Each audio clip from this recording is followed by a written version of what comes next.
Hi, everyone, and thank you for joining us here at Data Engineers Lunch. This is our 35th edition of this webinar. Today, we're going to have Arpan Patel doing an introduction to Snowflake. He's a software engineer at Anant and also a co-organizer of this event. The other co-organizers are Rahul Singh and myself. And we are always looking for speakers and sponsors. So if any of you guys have a topic you would like to share on, any sort of new technology, or maybe something you're experimenting with and have like a little demo project set up, definitely feel free to reach out to one of us. We would love to have more guest speakers on sharing what they know with the community. This is kind of a community event put on by us, but we always encourage our members and attendees to get involved in the discussion. So if that is something that's interesting or something that interests you, feel free to reach out to my email listed here or Arpan. Rahul's fairly busy these days. So if you reach out to Arpan or myself, we can get back to you and get you in the lineup. We are a part of a larger community. Data Community DC does believe in a strong and diverse culture. So regardless of race, gender, sexual orientation, everyone's welcome here, and we expect an equal amount of respect to be given to everyone. You can find out more about Data Community DC. They have their blog listed here, as well as additional events, including ours and our sister lunch to this, Cassandra.Lunch. And what we cover here is anything related to data. So sources, engineering, and analyzing that data. Pretty much all topics related to data are open game here. So again, if there's something you feel like you would want to share with us, please reach out. This is a point in the introduction where we'd like any new members to kind of unmute themselves and share what they do, what they hope to learn, kind of maybe even the technologies you use in your day-to-day. I'm not gonna force anyone to unmute, but I do see some new faces in the participants list. So if anyone wants to unmute and introduce themselves, feel free to do so now. Yeah, sure. I could share a little bit. My name is Dan. I work at CDK Global. We have software for car dealerships, basically. And yeah, we're starting an initiative with Snowflake, and I'm a software engineer there. So just kind of wanted to learn about it and kind of get the basics before, you know, I know I'll have to learn it for work later. So yeah, that was what got me interested in joining today. Awesome. Thanks for sharing, Dan. I like that. Yeah. It looks like you're outside. Must be a nice day wherever you are. Sort of. I'm in Bethesda. It was raining up till like right now. So hopefully it stays dry for me out here. Nice. Well, thanks for sharing, Dan. Yeah. Anyone else care to introduce themselves? Sure, I'll go. Hi, everyone. I'm Nathan. I'm a data analyst at the Center for American Progress. So I'm kind of working on like a really new analytics team that's like building out their infrastructure right now. And we're not planning to use Snowflake in the immediate future, but just kind of like attending, you know, out of curiosity and kind of like to see what's in the space. So happy to meet you all. Awesome. Thanks, Nathan. Anyone else? Hey, what's up, guys? I'm Justin. I'm a JavaScript developer here out of Oregon now, and Raul's my friend, and I thought I'd just come by and check out this meetup. Awesome. What's up, Justin? Hey, gorgeous. Hey, hi, Josh and Rahul. This is Chandra here. This is my second meetup session that I'm just attending. Yeah, so I'm working as a data engineer for one of insurance client in Richmond. Yeah, we have been using kind of ETL, a lot of data tools into Greenplum, Postgres, Oracle, ETL, Spark, and other things. So yeah, Snowflake, I think, got interest. We are not yet to that level yet. We have basically ventured or explored Snowflake, but I think there's some traction around this being an emerging technology, and maybe based on the kind of client's interest, maybe we may start exploring the basically this Snowflake technology as such. Yeah.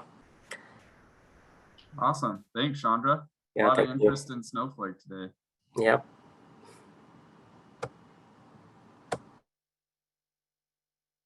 Before moving on, anyone else care to share? If not, we can continue with the intro.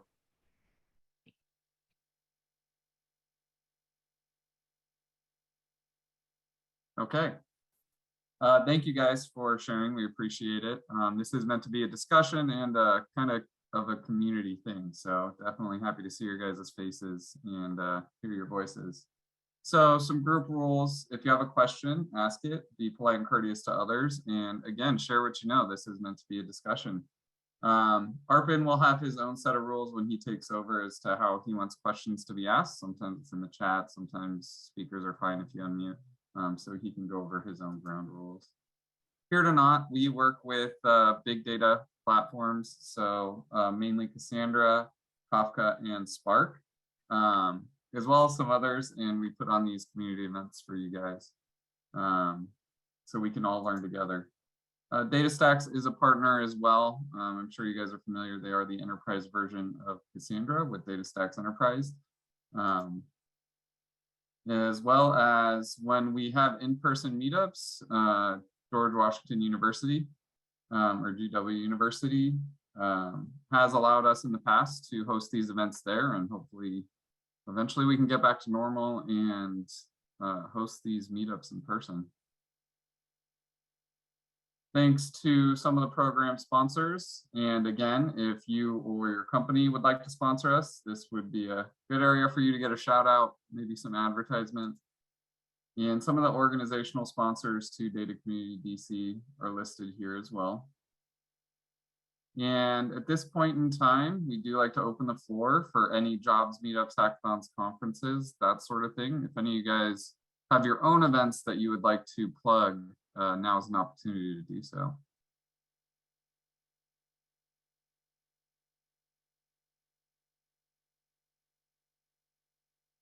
Doesn't seem like anyone has any events. Oh, sorry, go ahead, Justin. Pump a charity in the VA area if anybody is looking for something to do. It's called Homestretch, and they take families that are homeless and help them find jobs and get stability. It's really, really a worthy cause. Awesome. Thanks for sharing. If you want to drop a link in the chat as to how people can get involved. I think there's one Snowflake data summit as well coming in the future, somewhere in October. I think it's a free event to register, or completely online virtual.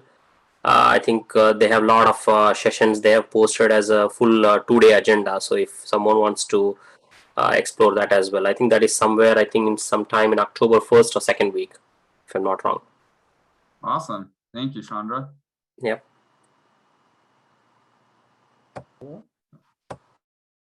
Anyone else? I just a quick one. I joined last section, which was very interesting.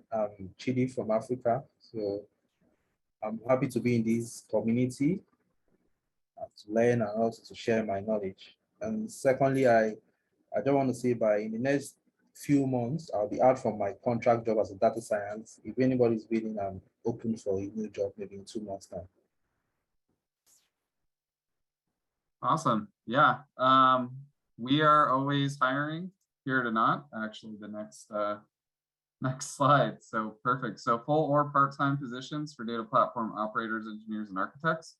So as your contract expires, definitely feel free to visit careers.anant.us and go through our portal there. Some upcoming topics for this particular meetup. We're going to be going over Alessandra, Kafka, and Spark in the next edition, as well as Pipedream for serverless integration in compute platforms. You can find out more about our events at anant.us/events. And again, there is a sister lunch to this called Cassandra Lunch that takes place every Wednesday at 12 p.m. Eastern. So definitely worth checking out if you are in the realm of Cassandra and NoSQL kind of databases is where what we cover in that meetup. And that is the end of my intro slide. So I will go ahead and pass it off to Arpan. All righty. Hey everyone, can you guys hear me? Yeah, I can hear you. Okay, perfect. Let me go ahead and share my screen. So as Josh mentioned, I'm not particularly picky regarding questions. So feel free to either just chime in if you've seen something or worked with Snowflake and you want to add something to what I'm saying, feel free to do that. Or if you have any questions, feel free to speak up, or you can drop something in the chat and we can get to it at a good stopping point. So generally whatever you're comfortable with. But yeah, so as Josh mentioned, today is going to be an introduction to Snowflake and how potentially people use it for data engineering. This is mainly just like a basic introduction.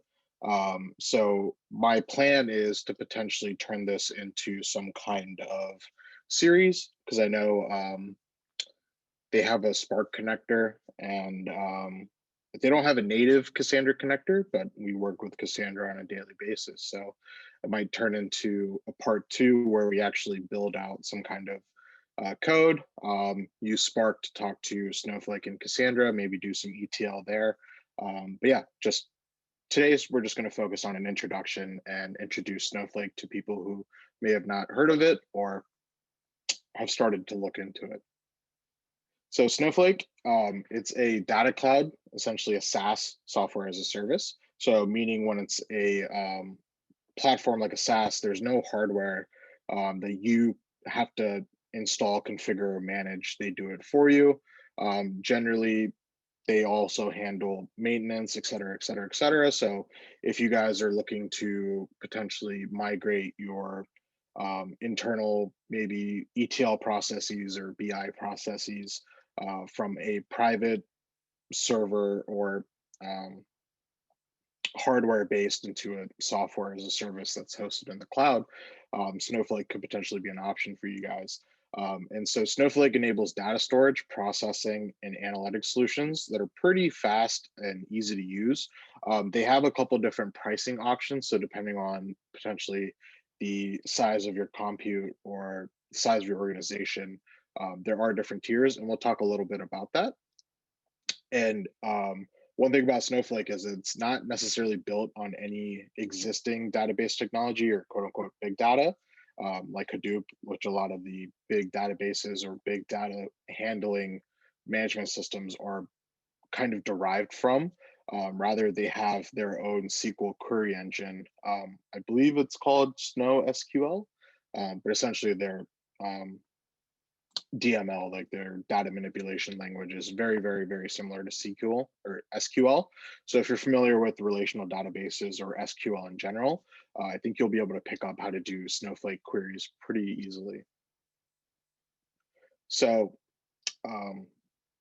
as mentioned before, Snowflake runs on cloud infrastructure, so you don't have to manage anything yourself in terms of actual hardware.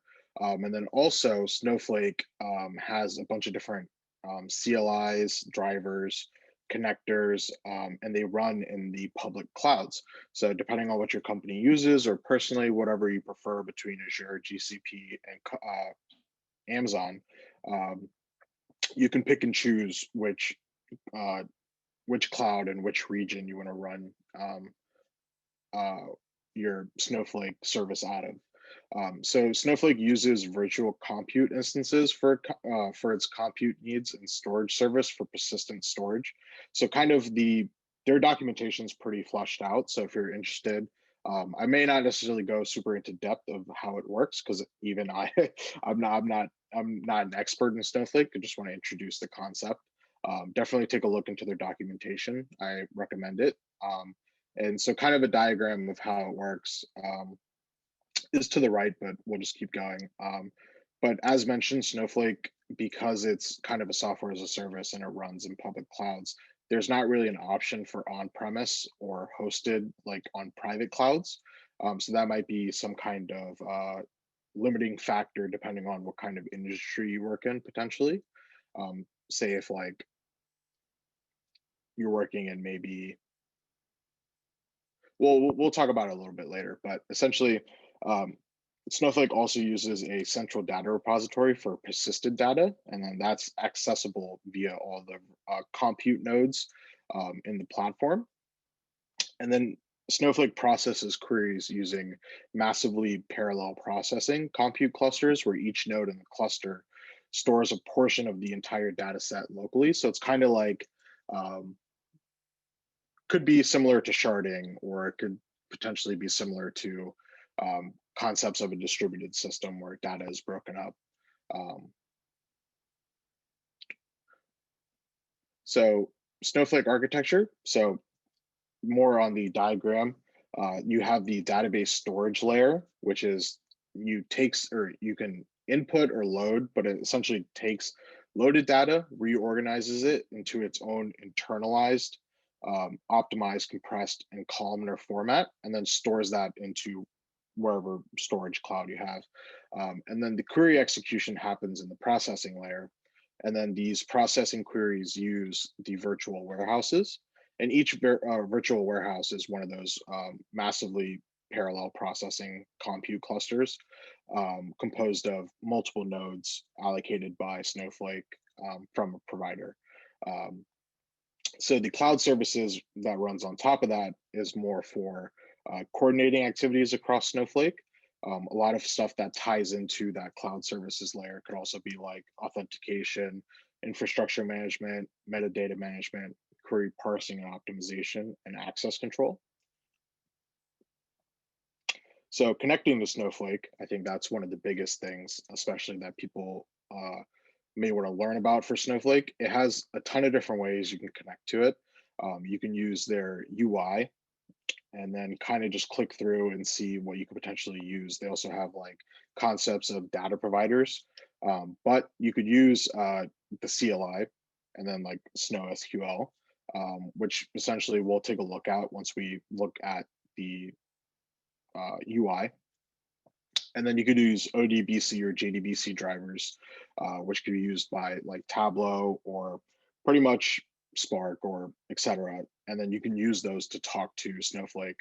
And then you also have native like connectors. So they have drivers for like Python and Spark that you can develop actual applications. As I mentioned before, like a potential extension of this introduction could be actually building like an app that it's not very super complicated, but at least just maybe picks up some data from Cassandra and then puts it into Snowflake, and then we can do stuff with it on Snowflake, or we can use Spark to run queries on top of Snowflake. But if your data is already in Snowflake, might as well just do your queries in there, depending on your circumstances. But and then, as I mentioned, they also have third-party connectors like the data providers I mentioned. ETL tools like Informatica, Stitch Data is another one, and then also BI tools that you could potentially utilize with your data that's stored in Snowflake. And then more information about logging into Snowflake can be found at the link, and the slide deck will be available once this YouTube video goes up. So as I mentioned earlier, Snowflake can be hosted on AWS, GCP, or Azure, so any of the big three. There are some differences in costs based on which cloud and which region you're using. However, Snowflake does provide like loading data directly from like certain clouds and services. So like you could use S3 and directly load it into Snowflake, or you could use Google Cloud Storage, directly load it into Snowflake, and same thing with Azure Blob Storage. So depending on which cloud you're using, if you have some data sitting somewhere in S3, like a backup or utilizing S3 as backup, you could potentially take some backed up data, put it into Snowflake, and run some analytics on it. So another thing that Snowflake does is you can do bulk loading and continuous data loading using, I think the service is called Snowpipe. And then you could also do unloading. Apologies. Give me 1 second.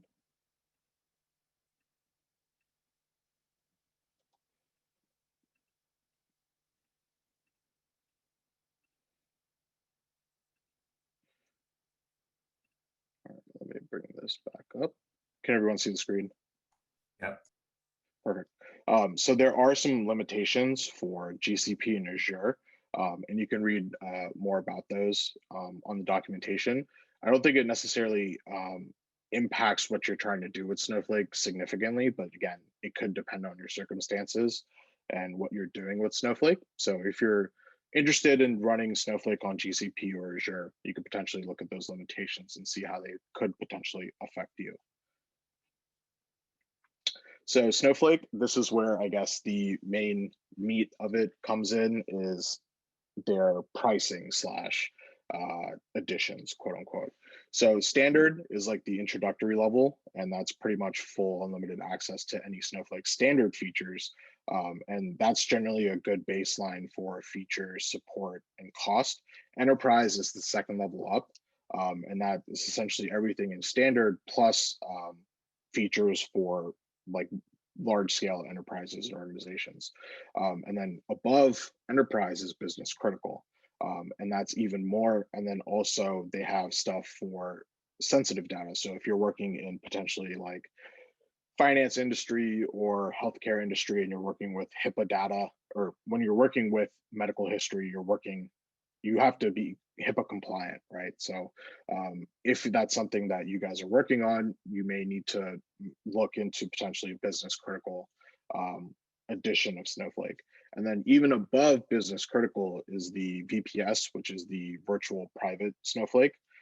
So it's essentially a completely separate Snowflake environment, isolated from other Snowflake accounts. But it's essentially like an isolated, so not even like, sorry, they don't share any resources with accounts outside of VPS.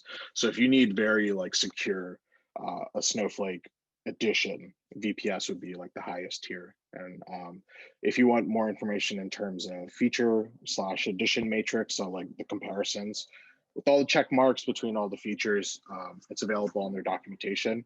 And the link is also on this slide as well. So some of the features that I mentioned earlier. So as I mentioned, SnowSQL, or the data manipulation language that Snowflake uses, is very similar to SQL. So a lot of standard operations that you can do with SQL are supported. And then there are some extensions as well. So you can find out more about those in their documentation, or if you have any questions, or if you want to look into something. They also have a couple different tools and interfaces. So as mentioned, they have their web-based GUI for like account general management, monitoring resources, system usage, and querying data. We'll take a look at the UI plus like a preview app, which is pretty cool. And we'll take a look at that in a second once we get to the demo portion. But also SnowSQL is like their Python-based CLI. And then they also have virtual management or virtual warehouse management from the GUI or command line. So you could create, resize, suspend, or drop warehouses as needed. So that's pretty useful depending on access restrictions, depending on how you set your organization. So connectivity, as mentioned, there's a pretty broad ecosystem of like supported third-party partners, but also technologies. So like the data providers, but then in general, like all the different connectors that you have, or that Snowflake has to talk to different tools. So there are free trials for selected partners. So depending on if you already use something like Stitch Data for some kind of ETL processes, there potentially could be some partnership. And so you could potentially get some free trials for connecting, et cetera, et cetera. But again, as mentioned, all the different connectors. So if you're a Python developer, Python connector, Spark, so more in the Java Scala realm, Node, Go, .NET, and then JDBC, ODBC, PHP, and then also another one I'm not super familiar with, DPLYR. So if someone has some knowledge on what that is, feel free to drop it in the chat. But yeah, some additional features. So as mentioned before, data import and export, there's support for bulk loading and unloading into and out of tables. And those can be done via like, as mentioned, like directly through like S3 blob storage or Google Cloud storage. But you could also use like compressed files. You could use like most delimited data file types. So like CSV, TSV, any like separated value tape file format. And then also a pretty cool thing is in one of their like 20 minutes get started tutorials, they show you how to use like JSON and load into Snowflake using like a JSON format. So you could also potentially use JSON, Avro, Parquet, or XML. So potentially if you have some component of your system uses Kafka, so like a lot of times you used Avro or JSON with Kafka. So potentially you could have some kind of system that picks up data, puts it into a Kafka queue, and then one of the consumers puts it into Snowflake. Just thinking out loud, but yeah, so there's a lot of opportunity for expanding and utilizing a bunch of different technologies in your current stack with potentially what Snowflake can provide your business benefits. So, excuse me. So you can share data between Snowflake accounts, but again, that can be also adjusted depending on like security levels based on like if you have like an organization setting, etc. And then also there's support for replicating and syncing databases across multiple Snowflake accounts in different regions. However, I think it does require a higher level edition of Snowflake. I think at least enterprise, maybe. I would have to check, but essentially it's a way for you to keep resiliency between all your warehousing and data storage within Snowflake for potentially your company or your group or your team. Yeah. So another thing to cover is like the data lifecycle. So here's a little diagram of kind of some Snowflake's data lifecycle kind of broken down into a simple format. So all data in Snowflake is logically represented as tables that can be queried and modified through like standard SQL interfaces. So if you ever use something like dbeaver or some kind of SQL GUI, it's very similar in terms of like, so you have like the little section for your SQL queries, and then below it is where you can visualize your data. And we'll take a look at that once we get to the demo portion, but it's very, the UI is pretty clean. It's not super jumbled, so it's a pro for me. And then you can also organize your data into databases, schemas, and tables. So Snowflake doesn't limit the number of databases you can create or the number of schemas you create. And they also don't limit the number of tables you can create within a schema.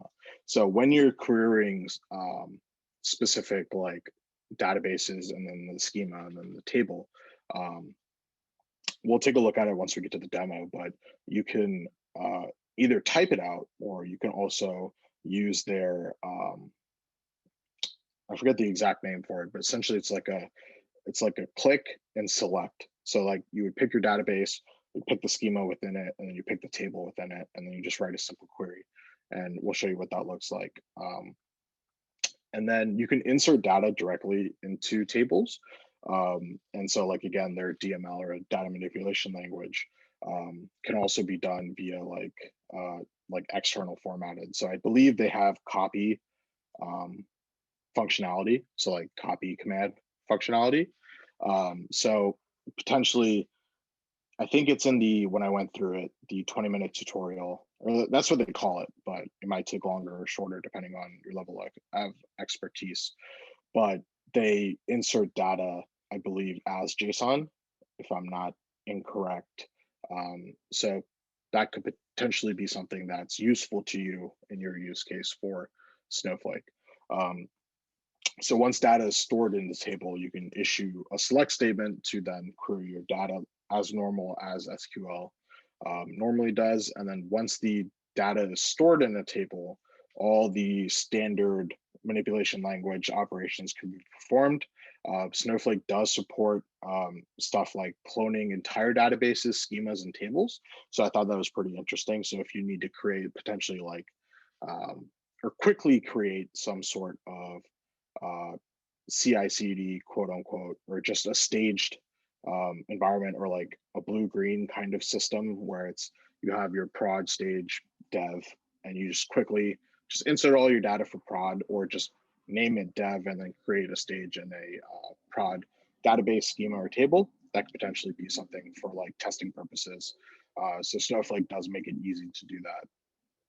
And then you can also use the delete command to remove data from a table. You could also truncate or drop an entire table, and then also drop entire schemas or databases.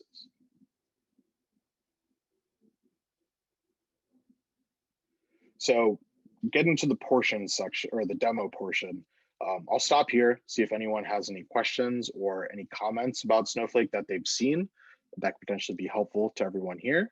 But yeah, we'll give it a couple seconds. You can drop it in the chat, or you can speak up. Yeah, hey guys. Yeah, so great so far. I think when I first kind of learned and understood what Snowflake is, I immediately likened it to something like Presto, where it's not Presto. And then there's another kind of Presto fork, but it's not that. And it's also not like Denodo, which is data virtualization. It's kind of like, I would say, somewhere between Spark SQL on, data stored on S3 or whatever, and Presto kind of in the middle, meaning like it keeps some metadata and it's persisted somewhere, but at the end of the day, it stores in its format something that it can immediately quickly retrieve and do analytics on distributed file system. That's why I'm saying it's kind of like Spark SQL, because you don't store data in Spark SQL. You use some underlying storage, and then Spark SQL brings it into memory and does stuff. And it's also kind of like Presto, because Presto kind of does the same thing. It brings data into memory, does things for you in SQL, and then it gives it back to you. But it's more than both of those because of the things that you just recently mentioned. It has the ETL engine built into it. It also has a streaming engine built into it, which you define using their Snow SQL. Meaning, like when you say this is my pipe, you define it using their Snow SQL. It's all declarative. So if it's a brand new concept to you, I would say, like, if you think about Spark SQL, or if you think about Presto, it's a little bit, it looks like kind of like it, but it's not exactly. It's different. I don't know if anybody else has other thoughts on that.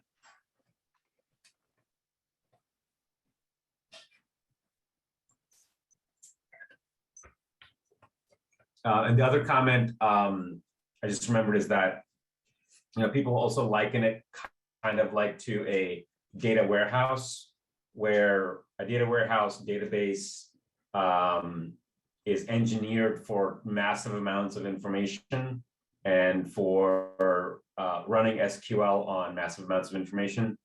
And so generally, you have an OLTP database and you have an OLAP database, and your OLAP database is your data warehouse.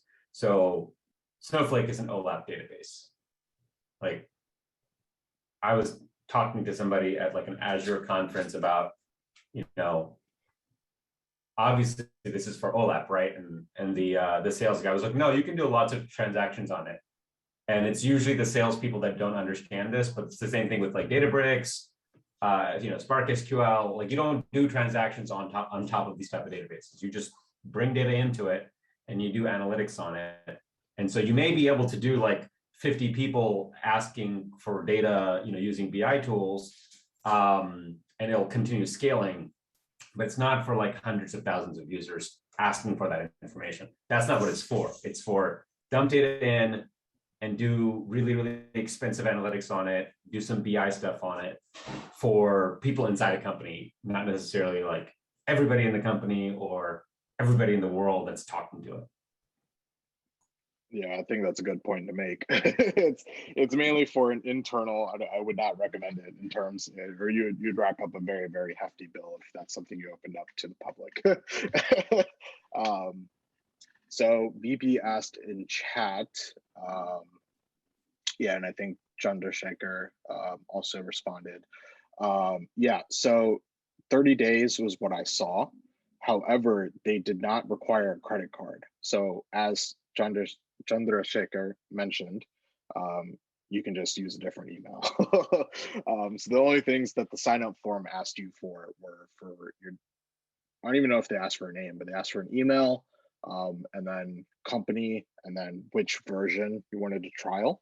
So what I did was, for a basic version, was to use standard, because I think that would probably be where most of us would probably sit.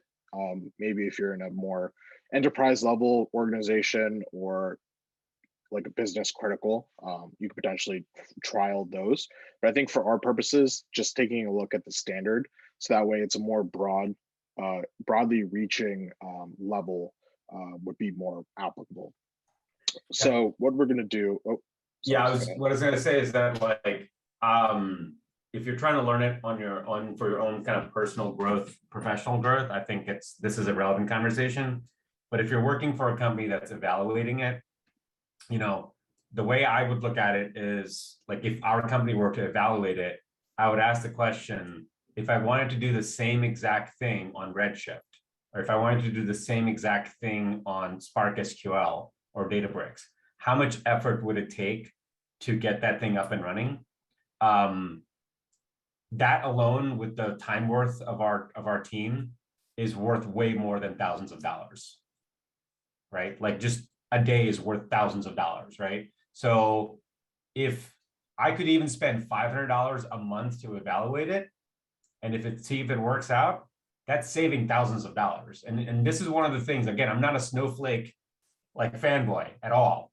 In fact, I would say that there's cases I would say that it's better to go with Presto or Spark SQL, but like, knowing how Snowflake works for what it gives from a value perspective, fuck it, spend the money, get the boss to spend the money or spend the money, because the amount of time you spend trying to save money, you're wasting money, right? You're wasting time. So, so what I'm trying to say is get somebody else to pay for it. I just want to quickly add to what Raul said a while ago. So there's actually a capability from Snowflake to almost link to S3 or S3-like locations. So imagine that you're running AWS. You can have a link to S3. You can also have a link to GCS, which is the Google's version of S3, and even Azure. And imagine that, you know, you're processing the data without ingesting it into Snowflake. You can stay in S3, process that data using Snowflake engine, and then store the data still in S3. So it kind of, it's almost not like it's almost like it's not a data warehouse anymore. It's almost like Spark, to a degree that you're just using the compute to manipulate data from a bucket. Yeah, it's competing hardcore against Databricks in that case, because that's their whole sell, right? You're storing data in S3 and you're doing all the computation in the ephemeral cluster. That's why it's a really strong contender I think, is that it's so versatile. It's really cool.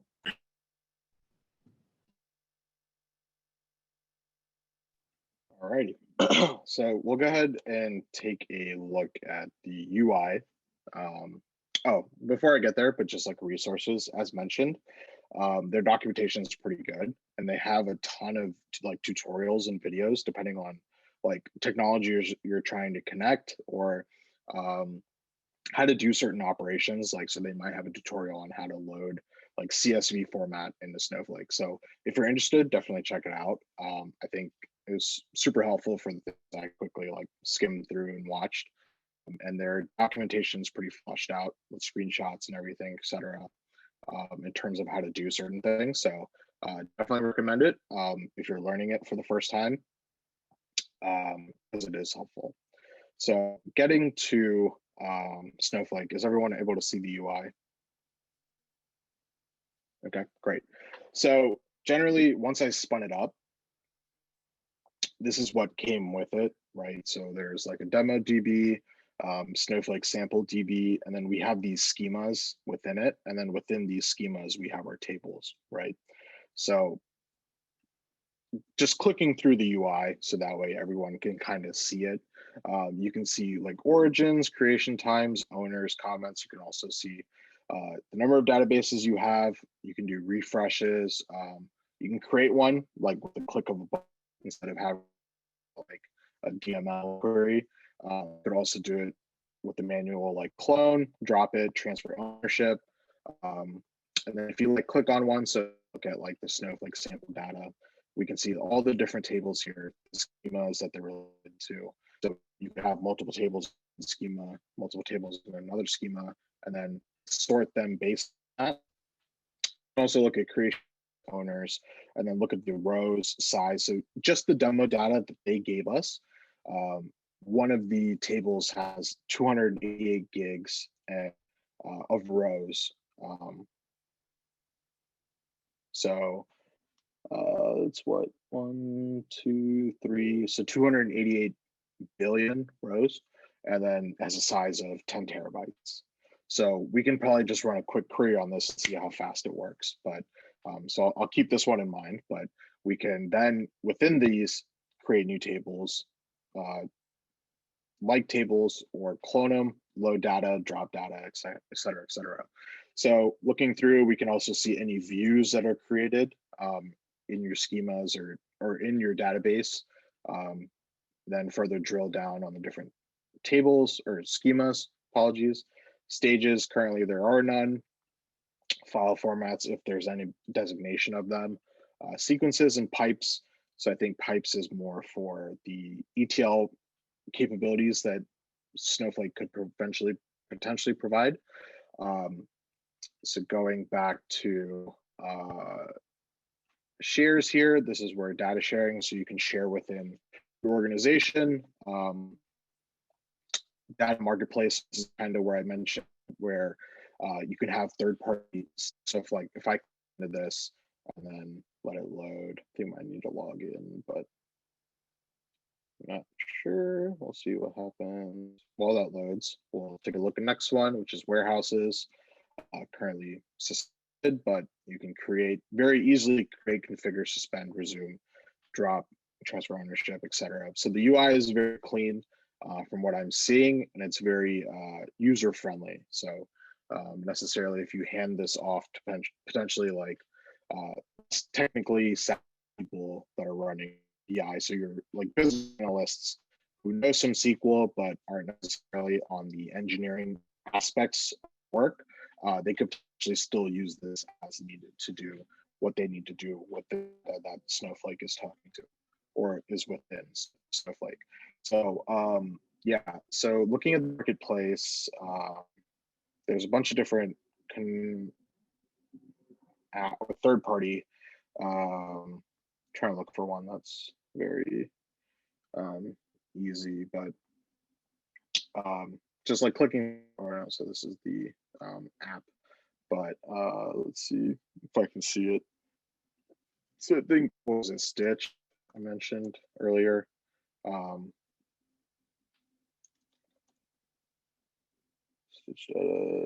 somewhere in here. You'll be able to find it, but yeah, you can take a look, see what potentially you like or you don't like.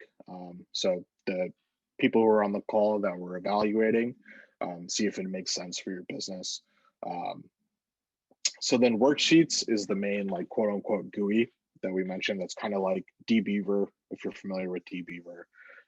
So the setup is very similar to dbeaver, where you have your databases, schemas, tables on the left hand. You have your SQL quote unquote worksheet, and then like your results data preview below.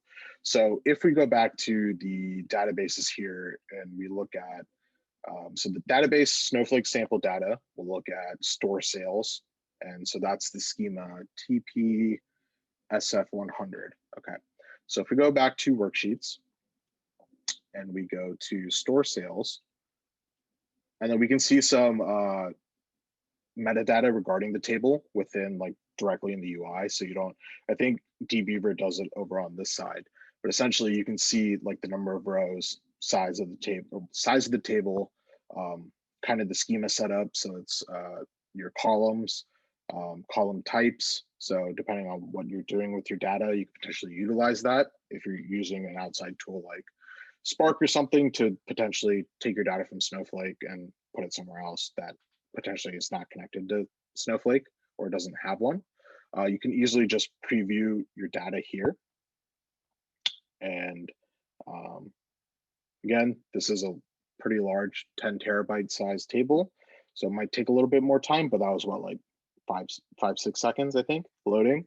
So this shows you at least 100 table or 100 rows. And then you can filter on top of that, see all the tables, sort by the tables. You can switch through columns. So if you want to uncheck certain columns, you can.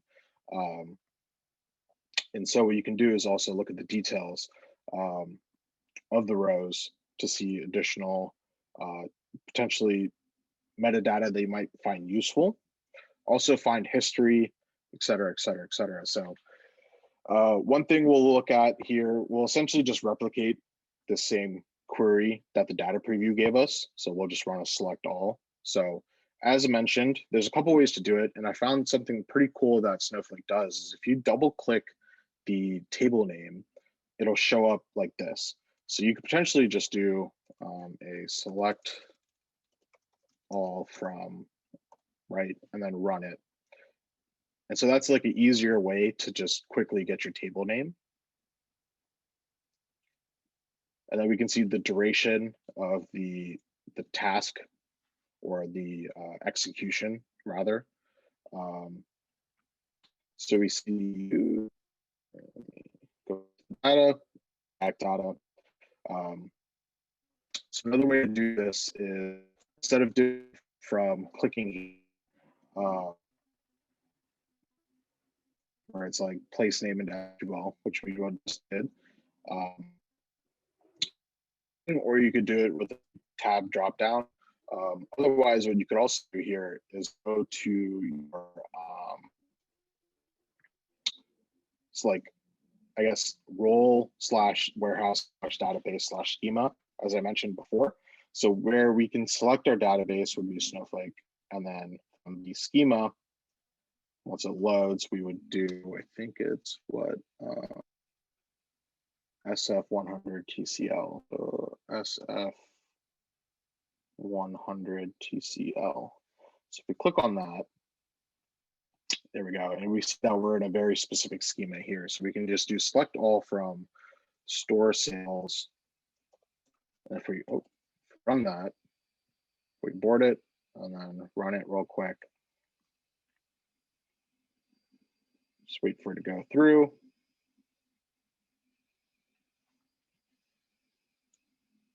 And see that execution's happening, etc. So I'm not sure if this is the already loaded data or not. So let's try looking at another database. Or yeah, actually it looks like this might still be running. So once this is done, we'll be able to just do data preview so where you can select all. So I'll say limit 100 actually. It should work, but essentially that's a way to do it. But essentially, getting back 100 records took 3.19 seconds, and we got back the same exact data that we saw with the data preview. Another thing we can look at is we can load scripts into Snowflake. So if we just write an SQL script, say if you're like loading data via a script, you can just copy and paste that in. You can do code highlight, etc., and then delete the worksheet as needed. So the last thing I wanted to look at, actually, I think okay, so two last things to look at, apologies, is the partner connect. So this is where I mentioned that third party like connector. So like Stitch is that like ETL process. So like Talend is another one. SnapLogic's another one. Domo is another one. Data Ops. So if you have some third party tools that you already use, you potentially utilize them within their partner connect ecosystem. So the last thing we want to take a look at is the preview app. So essentially it's another way for you to like enable worksheets, dashboards, and then if you have dashboards, etc. But you can also query history here, which is really nice. And it's a nice way where you can copy and paste queries that potentially failed or worked, and based on the status. So if you only want to see failed filters, let's see if I can. I don't think I can do it, but okay, here it is. It's sorted by failed, so we can click on this one, see why it failed. So we see like expense overviews, kind of the query execution of how it's working. So if we look at like a success one, right? So this one is success. So we can see the table scan, the limit, and then the result. And another thing is like resource monitoring, if needed, if you have it set. But data, here's another way where you can just visualize what's in your data outside of this GUI and within this preview app GUI, which is like app dot whatever, and then your instance. So I think mine's on AWS East one, I think. But essentially we can see our tables. So sample data is rather where we want to look, and then see the similar things that we saw previously, but then also look into table details, columns, data preview, also see like another way for potentially maybe someone who's not as, so like this view might be something more useful for someone in the business analyst realm versus this system might be more for the data engineering realm. But yeah, that wraps up the introduction to Snowflake. And I'm hoping on creating potentially a series where we potentially connect Spark and Snowflake or different technologies, potentially Kafka, and see what we can do with Snowflake. And if we need to make a free trial, I think I can get it. I just switched to the new email since they don't ask for a credit card. But yeah, I'll wrap it up for me. We have a couple minutes left. We're near the top of the hour. We'll open up the floor to questions. And yeah. Hey, thanks, Arpan. Yeah, great presentation. I think it'd be kind of cool to have a series on Snowflake, and there's a lot of different ways to get data into it, and there's a lot of different ways to get data out of it too. Like there's a lot of different interfaces that talk to it. I think Gotham has a question. How does data time travel works? Yeah, go ahead. I saw the concept. I didn't read too in depth to it since I think it required a higher level plan. I think it requires business enterprise, if I'm not correct.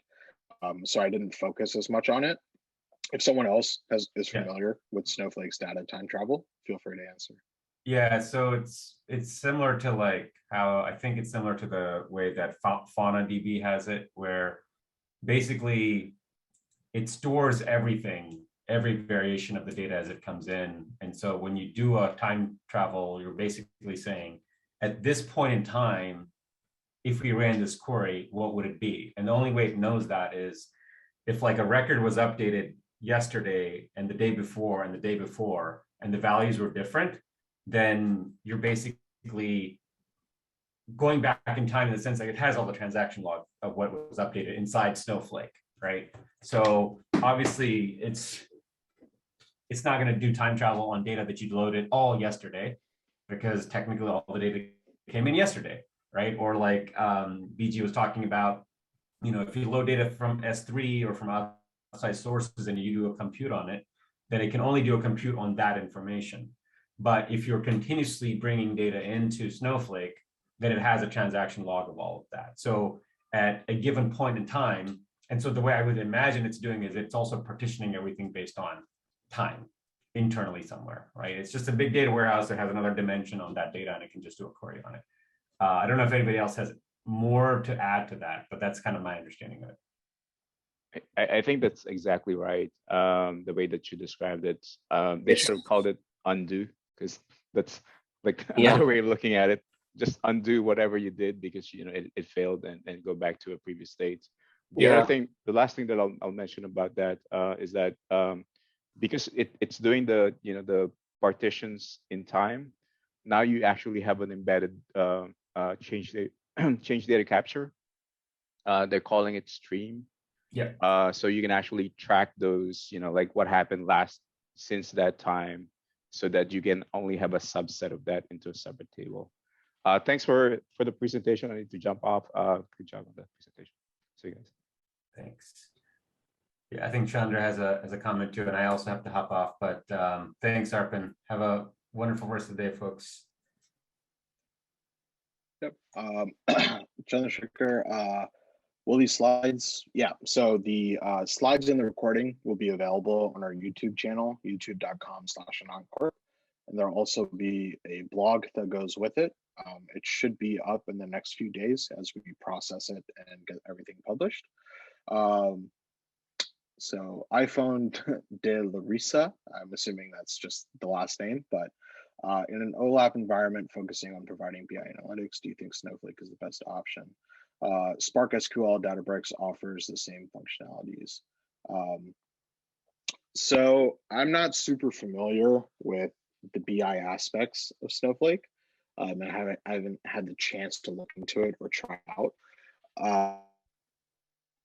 But in terms of like, I haven't seen, so that's where maybe some of the data marketplace or partner connect come through, because I don't necessarily see like a graphical interface that potentially like a BI tool that can provide, but that's where kind of, I guess, the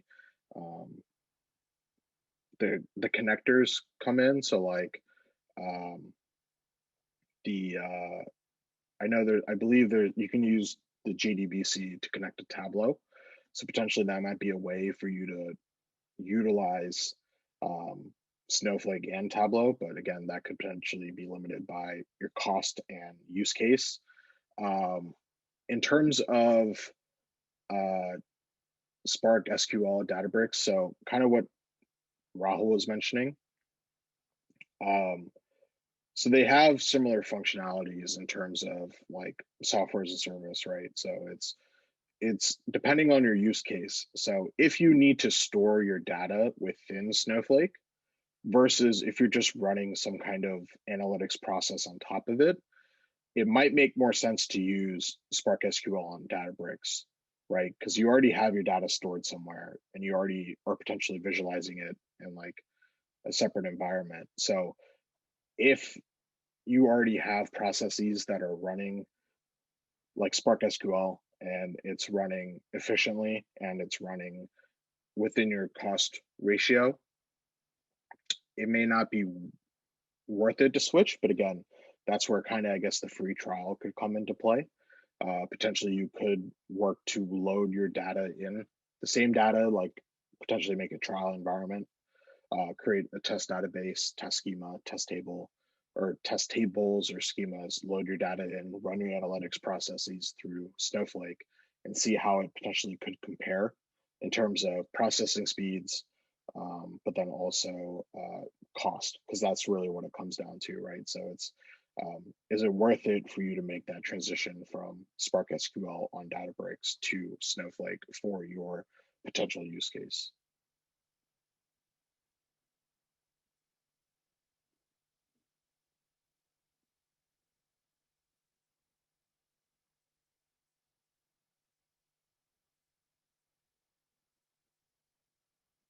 Alrighty. If no one has any more questions, we can go ahead and wrap it up. Apologies for going over a couple of minutes today, but we'll see you guys next week. And I think the topic is for Alessandra, Spark, and Kafka. So if you're interested in any of those technologies or how they talk to each other, or the demo I think Stefan will be giving, be sure to check it out. We are here every Wednesday or every Monday at noon Eastern. We also have our sister event, as Josh mentioned, on Wednesdays at noon Eastern.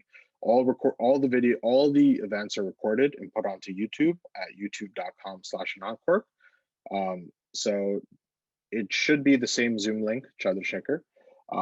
So if you just save the Zoom link, you can do it there, but you can also just sign up for the Eventbrite. So that way you can get notified to your email, so you can have the reminder or the Google Calendar or whichever calendar invite you have that might be more useful to you as well. Yeah, and you can find all of the blogs that go with the recordings at blog.anant.us. The link was in the chat. Obi shared it. And yeah, again, be sure to subscribe to our YouTube channel, so in case you aren't able to make the live event, you can watch the live recording at a time more suitable for yourself. Thank you, everyone. Thank you.